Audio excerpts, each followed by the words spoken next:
জোয়ানকালে যেই পুরুষ বাঘের মতো বউরে উঠাইতে বসাইতে সকাল বিকাল, বুড়াকালে সে আস্তে বিড়ালের মতো হয়ে যায়।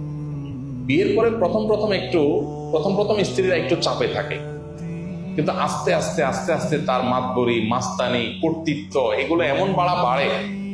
ছেলে একটা হয়েছে, ওইটা আস্তে আস্তে আস্তে যত বড় হয়, কার দলে আসে? মায়ের দলে না বাপের দলে? মায়ের দলে। এরপরে এদের ঘরে আবার বাচ্চা কাচ্চা যদি হয়, এগুলো কি দাদির সাথে থাকে না দাদার পক্ষে যায়? সব দেখবেন মহিলার পক্ষে। অর্থাৎ যত বাচ্চা হয় আস্তে আস্তে তার বাহিনী বাড়ে, বাহিনীর সদস্য বাড়ে। ইসলাম বলে মেয়েদেরকে একটু সবর করো, সাংসারিক জীবনে একটু সবর করো। ননদ জ্বালাতন করে, দেবর জ্বালাতন করে, উল্টা পাল্টা করে, অন্যায় করে, ওরা অবশ্যই অন্যায় করে, কিন্তু তুমি সবর করো। শুরুতেই অস্থির হয়ে সংসারটা ভেঙে ফেলো না। নদীর কূলের ঢেউ দেখে এত ভয় পেও না, সামনে অগ্রসর হও। উপকূলে যেতে হলে সামনে অগ্রসর হতে হবে।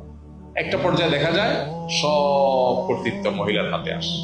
অলমোস্ট 99% ফ্যামিলিতে মুসলমানদের এই অবস্থা না, যে বুড়া বেচারা বাসায়ও জায়গা থাকে না, মসজিদে এসে বসে থাকে। মুয়াজ্জিন সাহেব, খাদেম সাহেব বলে, চাচা বাসায় যাবেন না, দরজা লাগাবো। বলে যে তোমাদের জ্বালা একটু ইবাদত বন্দেগী করা যায় না। আসলে কাহিনী কি? আসলে কাহিনী হলো বুড়ার বাসায় খাওন নাই, বেল নাই, ওখানে রাজত্ব কর্তৃত্ব সব দখল করে নিছে কে? বুড়ি।